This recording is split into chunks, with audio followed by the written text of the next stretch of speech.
The thing you really need to remember and know about horses more than anything else is that they are not dogs. They don't look like dogs. They don't act like dogs. I say this because there's some really big companies, like multi-billionaire companies out there that rhymes with Schmizni, who thinks that every single horse that they create is just a dog in a big horse suit. And when I tell you how that's not true, then you'll see how silly a lot of these depictions are, hopefully by the time you're done with this video. Most people get all confused about the legs, the face, all of the different things about a horse, but that's not the part most people get wrong. I'll show you how to get it right, what is a horse, different breeds, and some basic anatomy. So what is a horse anyway? Horses are a group of animals called equines, and equines consist of different things like donkeys, zebras, horses, domestic horses, and some very specific types of wild horse, which is debatable if they're actually wild and blah, blah, blah. I'll get into that later. So a couple of key takeaways and understandings about horses is that they're prey animals. So they're not going to act a lot like dogs because they aren't going to have the same mannerisms. They aren't going to be quite as confident walking through the world. They're always going to have a little bit of an edge to them, even domestic horses. And that would actually be impressive if a domestic horse is completely at peace, because that means it's fighting against its most basic instincts to be looking around all the time. It's significant if you have a calm horse, like that means something. That said, if you are depicting like a more wild horse, then you are going to have more wild mannerisms. You're going to have things that like the animal's going to look more tense and nervous and like it's looking around and like not sure of its surroundings. Domestic horses are going to be, at least depending on how domesticated they are and how trained they are going to have a little bit more relaxed demeanor about them. But it's going to be relaxed in a horse way, not any other animal way. I'm only emphasizing this because this is the main thing I see that people do, I would say, incorrectly when depicting horses when they're not used to horses. And I get it. They're trying to show body language that's familiar to a lot of people, like dogs. However, I think it does a disservice to these animals when we depict them all the same, when we can pull things from the actual animal and the way it actually behaves and make it so people who maybe aren't as familiar can start to understand and learn about these animals. And honestly, that's why my depiction of my horse that I do in my comic is so different, because she doesn't act very scared and timid. And there's a good reason why later that you'll find out in the series. But yeah, that's on purpose. As far as the different types of horses, in summary, you basically have your wild equines, and then you have more domestic varieties, which do include like horses and donkeys. I will say about donkeys, they also don't act super timid because they have some kind of maybe predatory-like behaviors about them. They are quick to defend other animals, their herd, or just whatever herd that they feel a part of. And they are not afraid of a lot of different kind of predators in the same way that like a horse, maybe even 1,000 times bigger than it, might be afraid. They are known for stomping and killing coyotes with a vengeance. So they are a feisty little creature, and there's a reason why they have a stubborn personality. It's not really stubborn, it's just that they are sure of themselves. So hopefully I've imparted to you how important it is that horses are their own creatures. While I understand that a lot of people don't know horses as well as they do dogs, especially not anymore since cars have come around, I am happy to teach you all about it. And in that, I will explain some different breeds so you can kind of get a feel for the different types of horses, so you can pick the right kind of horse for the right type of project that you're working on. Even if this is like a fantasy project, if it's based in some reality, it's going to give some like credence and actual, realism that I think will help out in your project. So you have a few different types of horses, and they're broadly domestic horses, that is, and they're broadly based in a few different categories. Namely, hot, cold, and warm. And we, as equestrians, talk about these in terms of blooded, like the type of hot-blooded horse they are, or cold-blooded, or warm-blooded. So in the hot-blooded horse category, you have different breeds like Arabians, Akaltiks, desert horses. So these are horses that have survived a long time, thousands of years now, and they primarily come from desert regions. They have smaller, more compact bodies, larger nostrils, shorter, compact, but very sturdy legs. They're very sturdy animals that can basically deal with a lot of stuff. That said, they also tend to have more kind of spirited personality. Some can be considered high strung, but mostly they just have like a lot of exuberance for their life. In their action, they have big movements. So when they trot, they don't just trot, they have this big trot, and they definitely move their legs a lot higher and fancier than a lot of other horses that you might see. A different other kind of horse on the complete opposite end of the spectrum is called a cold-blooded horse, and those are your draft horses. So that's going to be like Belgians, Clydesdales, Shires, those type of breeds. And with these breeds, the thing with them is they are not high strung. They are the opposite. They were pretty much created purely by farmers. Farmers wanted a big, like 2,000-pound animal that was going to be able to take their plows and create the fields that they needed to be able to have agriculture and grow crops. And in these horses, they needed a steady mind, not excitable, slow, plodding type of animal. So a lot of people love depicting, especially fantasy artists. I see you, fantasy dude. I see you doing this all the time. They think that knights rode these giant, big horses, that draft horses were war horses, and they absolutely were not. They did not have the personality for it. You'd be hard-pressed to train a draft horse to step on somebody on purpose like you can with war horse. No, a war horse was more than likely a warm blood, a type of cold and hot-blooded horse combined, and that's the third category that we'll get into. So with warm bloods, again, another very human-created type of breed, I'd say hot-blooded horses are kind of closer to the more... There's no real wild horse anymore, not really. We've kind of reintroduced them, but not really anymore. The closest you might get is the Przewalski's horse. Hot-blooded horses were close to what the actual horse before humans got involved. Warm bloods are very much exactly what humans want out of the whole equation. So it's kind of a mix and match thing. They'll take a hot-blooded horse where they like the anatomy, it's got a short back, got lots of endurance, but they might want the horse to be bigger. So they get a cold blood, bring that line in, basically choose the different types of features they want out of both of these types of horses, and then they create a different other breed entirely. And some of the breeds that are in this line are like Frisians, and basically literally anything that has warm blood. There's Swedish, Canadian, all sorts of different types of warm blood. So when depicting these different types of breeds, you might use and do traits that are different based on which ones they are. For a more excitable, hot-headed type of horse, then you're going to look at more of the desert breeds. And if you're looking for a steady Eddie, doesn't have a fuss about anything, they can get startled, but it's a much slower and slower paced type of startle than a hot-blooded horse would be. Then you're going to look into like a draft horse.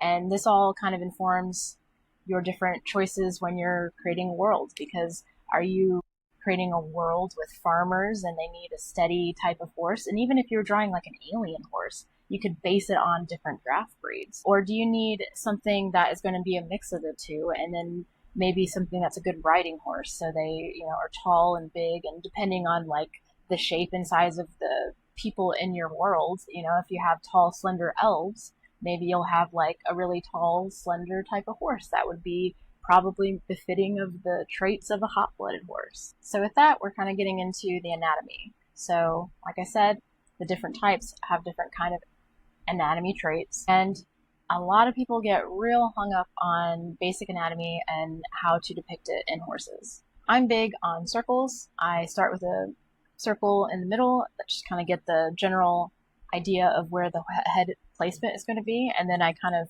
push outward another smaller circle to kind of indicate where the muzzle is and the foreshortening that might happen. So reference, reference, reference, please. I love horses. I've always loved horses since I was a baby. And I have probably for sure drawn more horses than you, just statistically speaking. It's very likely I have. And I use reference. And also, I draw horses' faces too short. If I'm not using a reference, I shorten that face way too short. Unless you're a better horse artist than me, I'm going to ask you, please, use reference. That said, here's some basic tips on, especially with the legs, because people get real hung up about the legs. So this is actually news to me relatively recently in my horse career. I've liked horses for well over 35 years now. And I was not aware, because in the equestrian world, we call the front joint in the middle of a horse's leg, we call that a knee. That's what we call it. But it is not a knee. It is actually the horse's wrist. Horses only have one toe.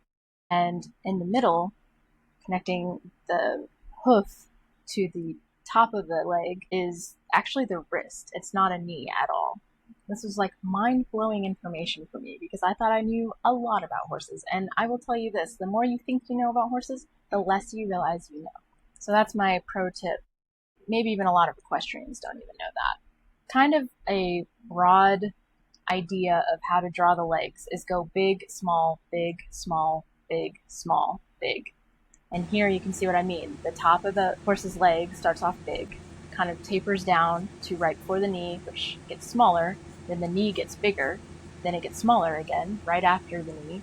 I'm calling it a knee. That's just what we call it in the horse world.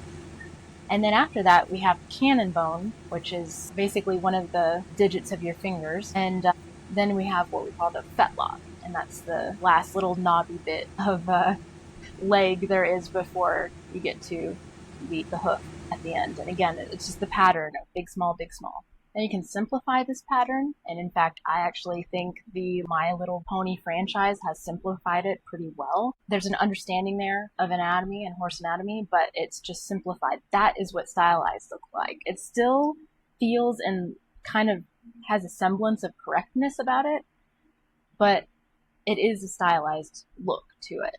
Note, I didn't say it's just plain wrong, but it's their style. I didn't say that. You shouldn't either. When they say you need to know the rules before you break them, that's kind of what they're talking about there. So now the back legs. That's a whole other thing.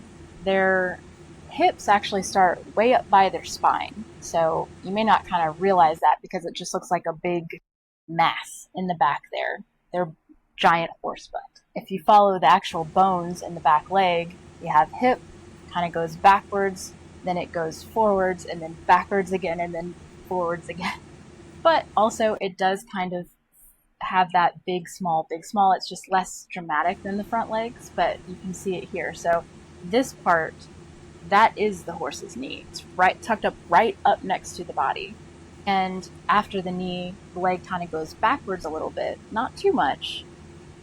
Not too much. I'm going to show you something in just a minute that is a pet peeve of mine when I see this depicted on any animal, but especially horses. So the leg goes backward a little bit to the hock, which is that little knobbly bit in the middle of the back leg. And the back legs have cannon bones too, which is again just a one finger. And then from there you get fetlock again, and then the hoof. So I'm going to show you here this thing that really bugs me when I see in art, and it's a lot. Actually, I see it a lot more in 3D art than I do in 2D, though I've seen it in 2D art as well. But like, it's this thing where they want to make this whole area like more human leg like than it is, and I don't care. I mean, I guess you could say it's stylized. I just don't like it. I like it when the lines are more smooth and I guess closer to realism. Just for me personally, I saw it a lot when I watched Stray, and it just, from an anatomy standpoint, I just don't like it when the legs bend like that. It's not, you gotta watch some videos, it's not very realistic in my opinion. So I'm gonna say, as a broad overstroke, gesture drawing for horses is crucial. It's hard to get all these points and anatomy together and proportional with one another if you don't understand what the whole gestural drawing of the horse looks like. So you can draw a flowing line like this, and then you have an idea of where the head, the full base of the body, and the various legs are going to go. What I won't get into, though I just ask the question, I will answer it, but I won't get into all the gaits of the horses. There's many different kinds of gaits and specialty breeds. I won't get into all that, but do, again, reference, because if you just make something up, I'll know. Their legs go in different patterns on purpose, and when you get it wrong, like I said, I'll know. And you could not care, that's fine, but I just know that I'll know. Like, you're not fooling me. All right, so here we have a couple of different horses. A confident horse, which will base on my character named Aspa, and a sleepy farm horse. We'll pick a draft horse because they're big and kind of, I would say, dopey. They're not.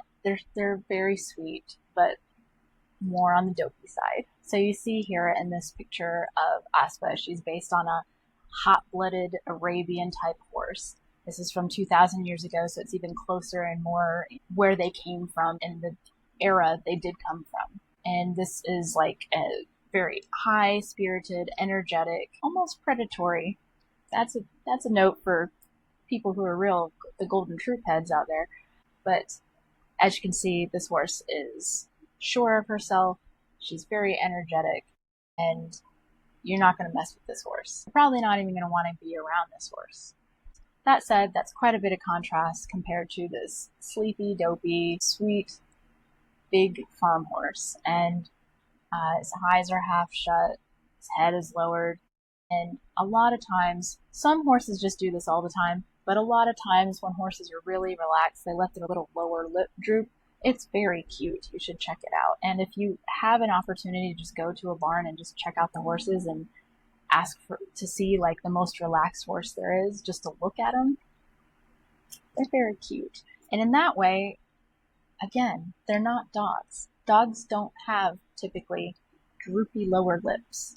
But if you knew about horses enough, you know that about them. So if you had like a warrior, right, and the only horse they could get was this dopey draft horse, and it was like slow and plodding and very comfortable under very intense circumstances, and then you had like a little character trait where it had like this droopy little lip all the time. Like, how cute is that? That's a little touch and a little personality that you can add into this character, this horse as a character, that I just don't see a lot depicted. It's like the horses are just an afterthought. They're just like this background decoration more than anything else, when they can actually be a full character.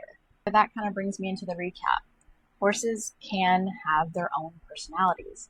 They are not just clones of dogs or some kind of lesser, bigger, weirder version of a dog. They're their own creature. And if you think about it, research them a bit, you can give them their own personality that can be just as big as the main characters, or they could be the main character. Understanding the type of horse that is going to be befitting to your design, whether it's a horse that maybe a farmer has, or it's a championship racing horse. Like, you need to know the different types to be able to depict it correctly. So think about the purpose that you have in mind for this horse. What is the purpose? Are you doing a comedy? Are you trying to create a contrast? So then you have a big dopey horse doing things that a smaller, faster horse should be doing. That's kind of funny. Or the opposite. Maybe you have a super hot-blooded desert horse that's in the cold climate trying to plow stuff, and that's not working well. I mean, there's hilarity abounds with that different scenario. Take into consideration what you want the horse to be able to do, what you plan on having it do, how big of a part you want it to be in the story. But even if it's a small part in the story, understanding more about the horse's personality and what makes a horse is going to help inform the way you tell the story, and have little cute traits that people in the know are going to be like, that's really adorable. I saw what you did there. So do you have a project that you're interested in and you need a horse character in there? What kind of project is it? What kind of genre is it? And what kind of horse are you going to end up with? I need to know. I love horses. have more videos on the way about different animals, their personality, and how that relates to art. Definitely subscribe to this channel if you'd like to be able to learn more, and ask me any questions you have about any animal in the chat, but especially horses. Keep drawing and use reference.